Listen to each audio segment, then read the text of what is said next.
Campina Grande, quinta-feira, 22 de fevereiro. Você que está conosco, continue com seu coração aberto e receptivo para ouvir outra vez o pastor Antônio Júnior, trazendo a conclusão da palavra que ele ministrou ontem. Ouviremos também aí do cantor Sérgio Lopes. Eu espero que você continue com seu coração aberto e receptivo para receber a palavra de Deus nessa manhã. Queremos, nesse instante, lembrar a todos que desejarem a manter o nosso programa no ar. Eu tenho feito este apelo aqui devido às dificuldades pelas quais todos estamos passando. Você poderá fazer através da oração, para que este programa permaneça com esta chama acesa, e também contribuindo com a generosa oferta através da agência bancária, Banco do Brasil, agência 3331/meia dúzia, conta corrente 7.551/5, que aparece aí no seu vídeo. Eu acredito que você que deseja que este programa permaneça no ar, poderá fazer estas duas coisas: orar intercessoriamente e contribuir com uma generosa oferta. Nesse instante eu quero deixá-los com o cantor Sérgio Lopes louvando a Deus. Deleite-se com esta música.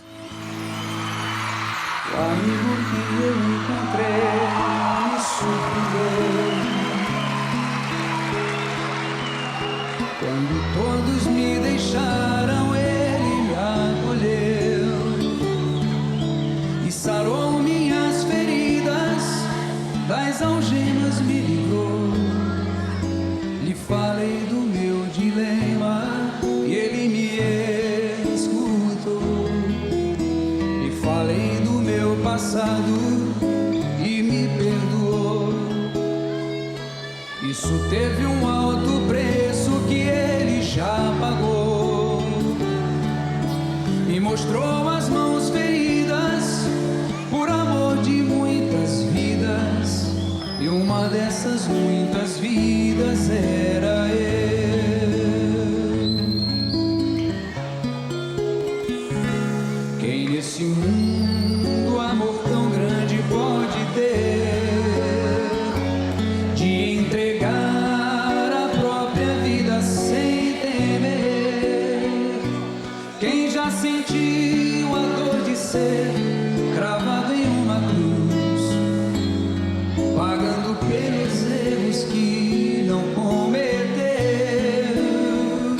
e olhar nos olhos de quem tanto mal lhe fez, e sem ressentimento oferecer perdão? Quem pode ser melhor amigo que o Senhor, que pelo servo a própria vida renunciou? Quem pode ser melhor amigo que o Senhor, que pelo servo a própria vida renunciou? Lhe falei do meu passado e o preço.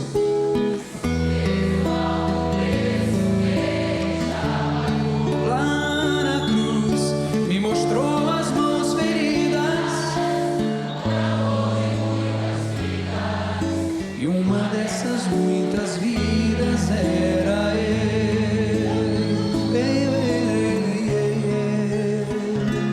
quem nesse mundo amor tão grande pode ter, de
as cartas dos apóstolos já estavam circulando naquele momento, e a igreja já tinha conhecimento. Então isso me fundamenta, por exemplo, como pastor, de que aquilo que eu vou ensinar à igreja é Bíblia. Eu preciso entender que a Bíblia ela é uma fonte inesgotável, e que essa fonte inesgotável é a minha matéria-prima de trabalho como pastor. O púlpito ele não pode jamais ter ensino secular. Por isso que quando o púlpito ele se inclina, por exemplo, para ensinar um princípio psicológico, um princípio filosófico, um princípio sociológico, um princípio marxista, um princípio seja lá do que for da mente humana, ele deve ser rejeitado urgentemente. E penso eu, que quando uma igreja ela se baseia nesse tipo de coisa, ela há muito tempo já morreu. Ela há muito tempo já sucumbiu. Então, quando eu olho para uma epístola como essa, eu faço então a minha oração: Senhor, tem misericórdia. Aparta de mim todo e qualquer pensamento que venha a se iludir com teorias seculares, mundanas, humanas, em que eu pense que eu vou tratar um crente que caiu em pecado com as teorias bem raivoristas da psicologia, com as teorias de Freud, aquele maluco, ou com qualquer outro tipo de teoria secular. Não, irmãos, aqui é claro e singelo e direto. O alimento espiritual vem da revelação do Senhor, que é muito maior do que as coisas seculares. Por isso o apóstolo Paulo vai dizer assim: gente, a Bíblia, ela é digna de toda confiança. Não há nenhuma dúvida. Você não pode duvidar daquilo que Deus revelou. Então, trazer à memória algo é importante, mas também, meus irmãos, não é algo que você faça como uma memorização. Embora que quando nós estamos lendo a Bíblia, meditando na Bíblia, ouvindo a Bíblia, e textos são memorizados e usados em momento específico, o que Pedro está enfatizando, que quanto mais tivermos uma mente bíblica, a partir dos ensinamentos que buscamos e aprendemos, não corremos o risco de tropeçar. Quanto mais eu tenho uma mente bíblica, menos risco você corre de tropeçar.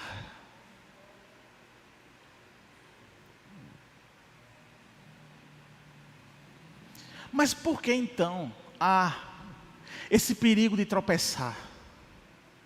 Porque se Pedro está alertando a igreja, é porque há o perigo. E o perigo é por causa daqueles que distorcem a palavra.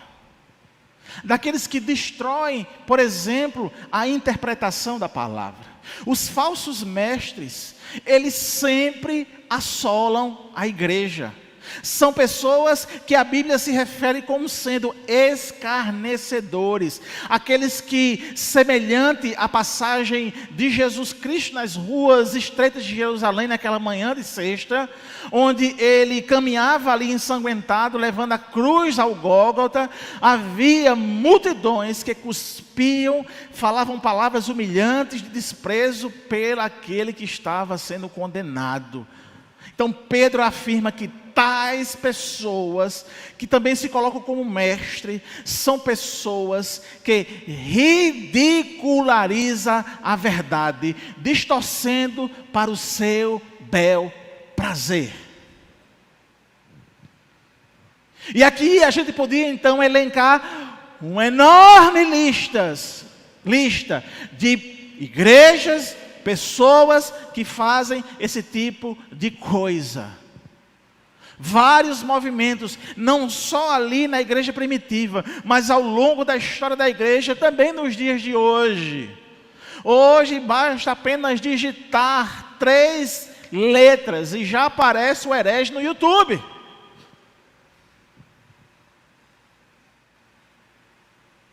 E quando então, irmãos, isso é visto, isso é tomado como algo bom para você, se não for de Deus, é veneno. E veneno mata. Olha o versículo 3. Tendo em conta, antes de tudo, que nos últimos dias virão escarnecedores com seus escárnios, andando segundo as próprias paixões. Amados irmãos, eu vou ilustrar comigo mesmo. Terça-feira, eu fui convidado, tenho sido convidado há 2 meses, o pessoal está convidando com antecedência, e às vezes acontecem coisas na igreja que eu não posso me ausentar, mas eu já tinha aceito o convite, era uma terça-feira, e eu fui pregar na igreja O Brasil para Cristo, lá do Presidente Médici, pastor Rony e pastor Jamerson. Aí quando me chamaram, eu não pude dizer não, porque pastor Rony vem pregar no nosso EMAC. O primeiro EMAC nosso desse ano vai ser com o pastor Rony.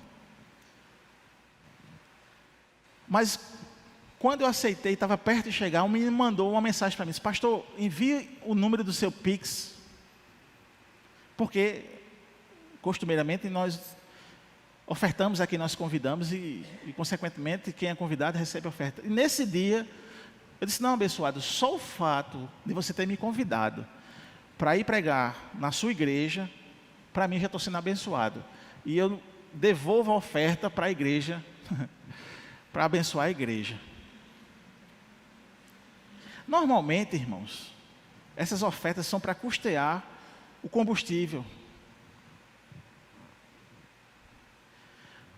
E normalmente, eu não vou ser antiético, mas normalmente, porque eu vejo, a quantia gira em torno de 200, 100, 50 reais, 70 reais. Tem ministros no Brasil que cobram 60 mil reais para vir dar uma palestra de 40 minutos. 60 mil reais para dar uma palestra de 40 minutos. E quando ele está no púlpito, ele só faz anedota para o povo rir.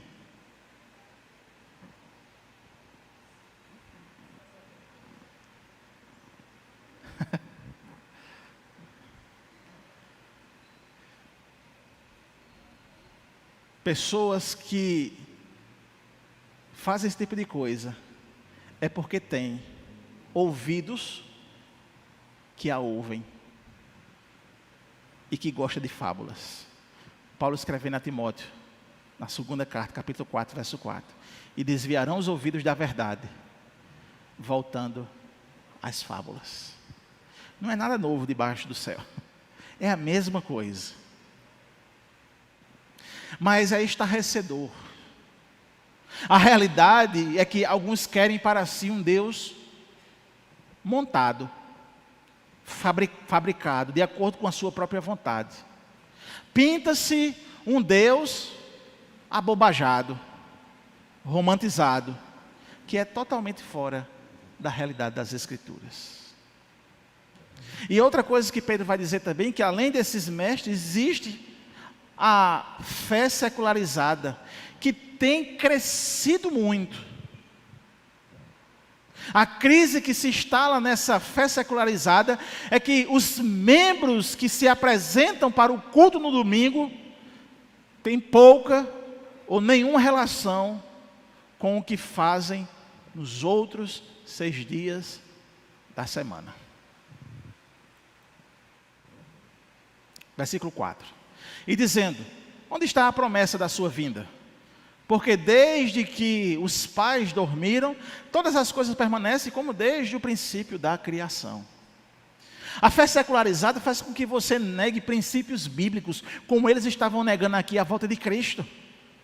A fé secularizada faz com que você entre numa letargia espiritual, ao ponto de você achar que vir ou não um culto, tanto faz. Faz com que você ache que ficar em casa é mais vantagem do que vir a um culto.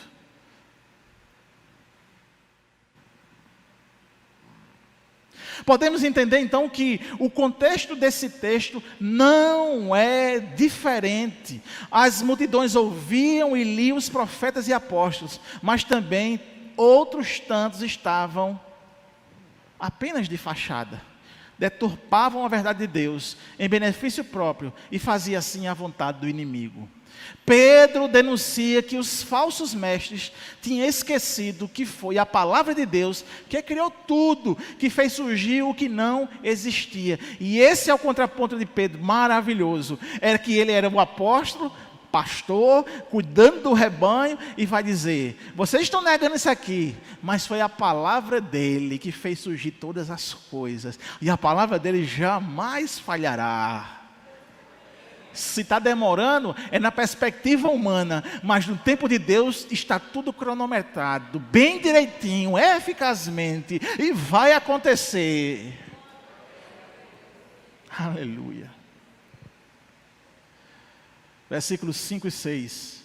Porque deliberadamente esquecem que, de longo tempo, houve céu bem como terra, a qual surgiu da água e através da água pela palavra de Deus, pelo qual veio aparecer o mundo daquele tempo afogado em água. Pedro está dizendo assim: meu amigo, aquele que prometeu foi justamente o que fez os céus e a terra.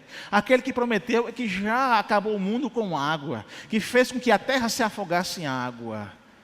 E ele está prometendo que vai vir. Pode escrever, porque ele vem, quer queira você ou não.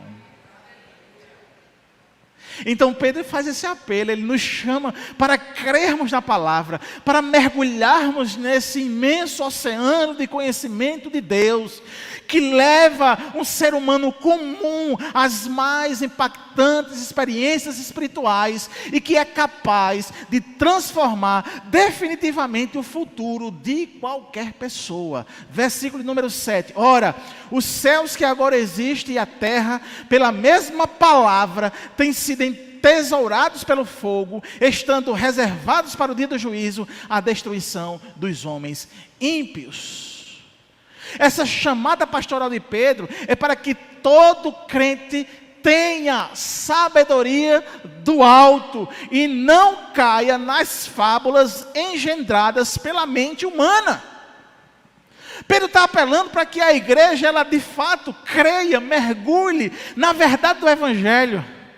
Porque não existe outra verdade a não ser fundamentada pelo próprio Deus. Não existe outra verdade a não ser aquela que foi colocada e inspirada nos santos autores das Sagradas Escrituras.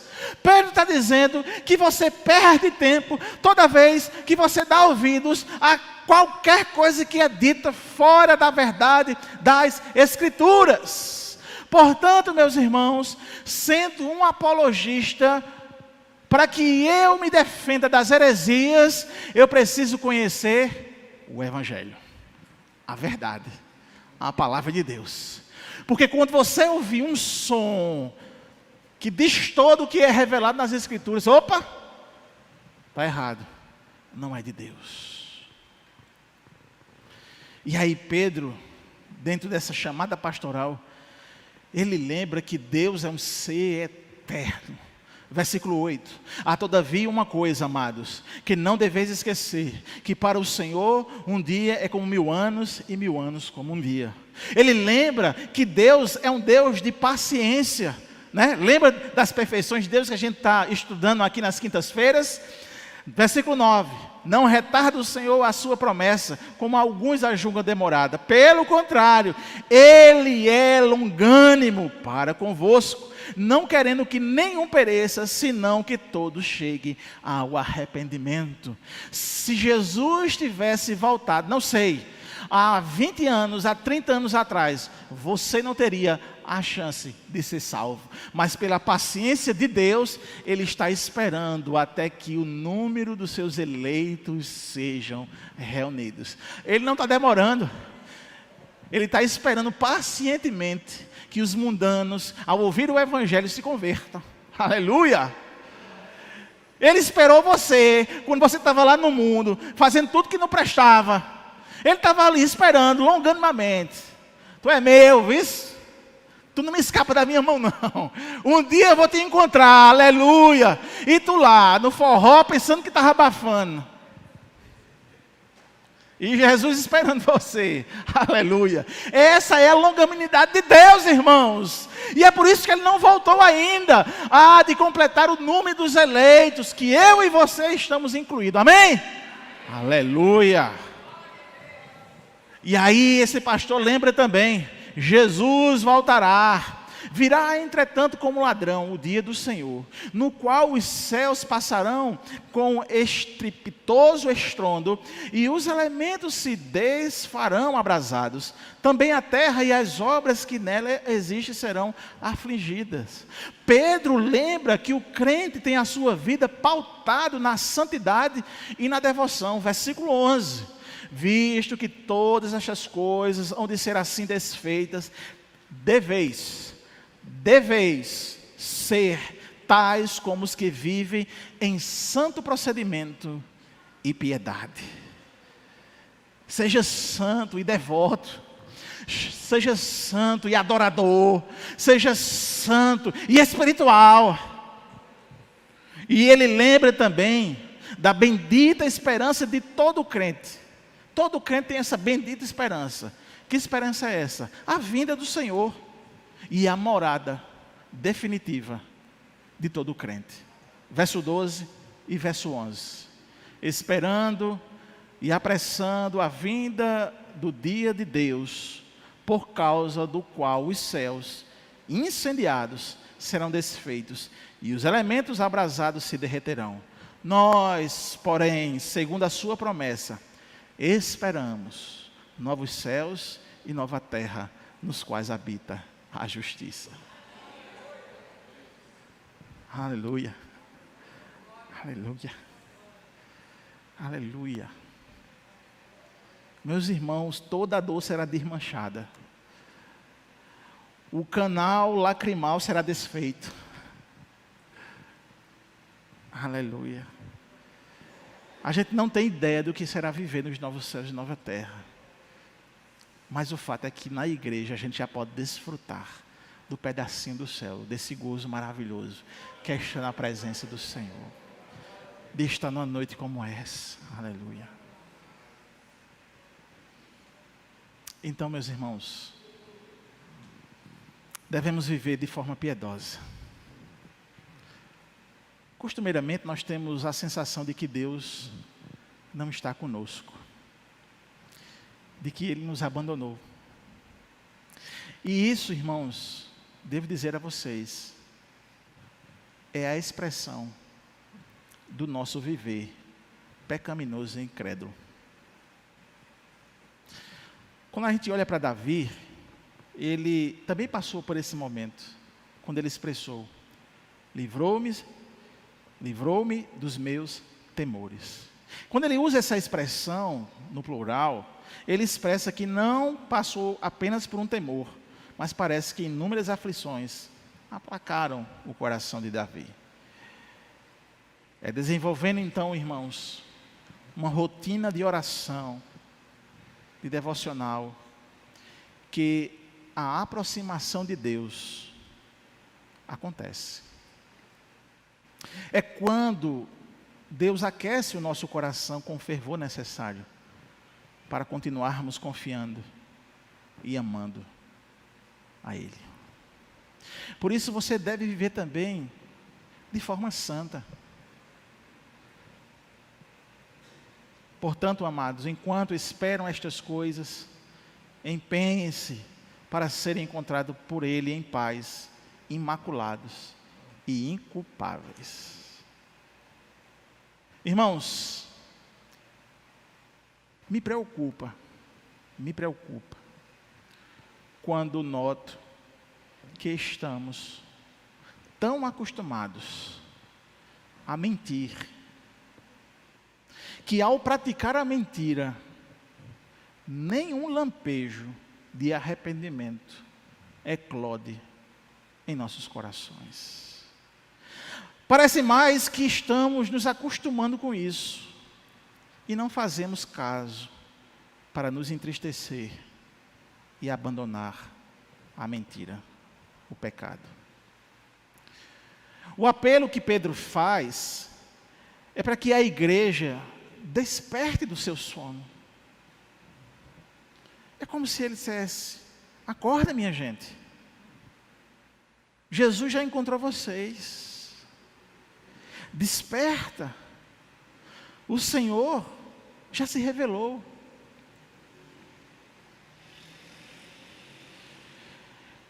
E a igreja precisa despertar do seu sono.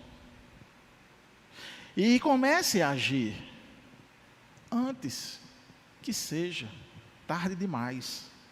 Antes que a queda já não faça diferença e você comece a arrumar culpados ao invés de se arrepender. Porque é isso que a gente faz.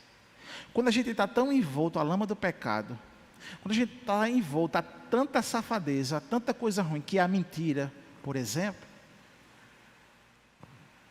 que a gente começa então a transferir a nossa culpa para outro. Ah, é porque você está dizendo? Ah, é porque você disse isso? Ah, porque é isso e aquilo? De uma coisa que você fez, de uma coisa que você construiu, e de que Deus está vendo absolutamente tudo. Tudo. E que bom que eu escrevi esse sermão, para ninguém dizer que eu estou pregando de carapuça. Está aqui escrito o que eu estou dizendo. Aleluia. Mas eu entendo também, meus irmãos, que se eu estou dizendo algo tão duro para os nossos corações, é a demonstração de que Deus te ama. E a sua misericórdia se expressa nesse chamado para que você desperte do sono, da letargia, do pecado, e se arrependa, urgentemente, confessando e abandonando todo e qualquer pecado. Cristo já fez a obra completa. Cristo já fez a obra completa. E, portanto, cada um de nós podemos desfrutar desse despertar para o compromisso com Deus e a sua palavra. Amém, meus irmãos? Eu quero agradecer a você, internauta, que esteve conosco. Espero que você tenha sido profundamente enriquecido e abençoado. Não perca outra vez a opção para a vida amanhã, quando estaremos trazendo uma outra reflexão para a nossa edificação. Continuem orando intercessoriamente para que o nosso programa permaneça no ar. Desejamos a todos um dia abençoado, que todos recebam as bênçãos do Pai, do Filho e do Espírito Santo, e até amanhã, se Deus quiser.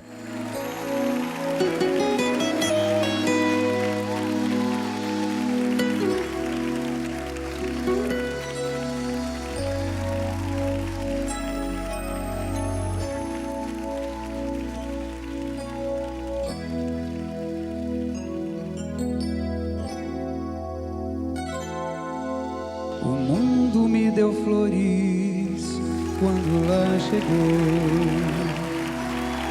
Todos os prazeres lá eu encontrei. Não pude ver os laços e quantos embaraços me esperavam. E me entreguei. Um dia eu acordei sem paz, meu coração jogado à própria sorte e à solidão, lembrando do meu pai e a dor no seu olhar quando eu parti. Eu resolvi voltar e aos seus pés me humilhar, dizendo: Senhor, não mereço teu perdão, como o teu servo mais humilde quero ser.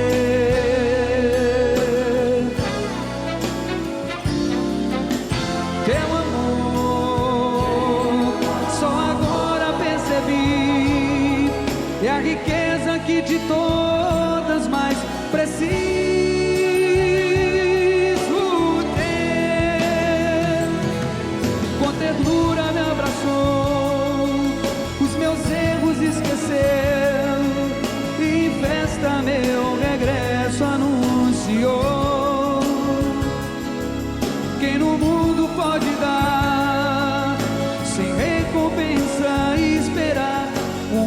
tão marcante prova de amor.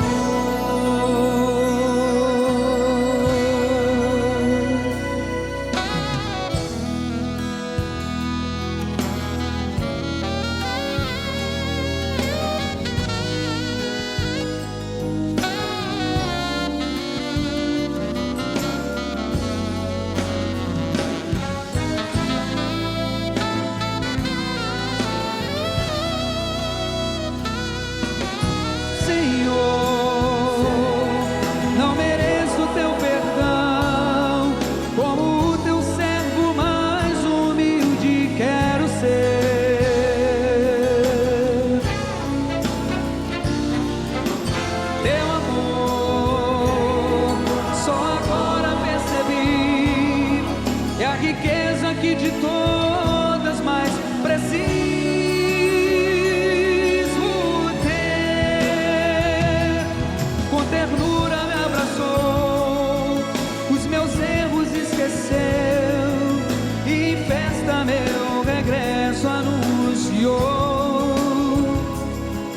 Quem no mundo pode dar sem recompensa e esperar uma tão marcante prova de amor.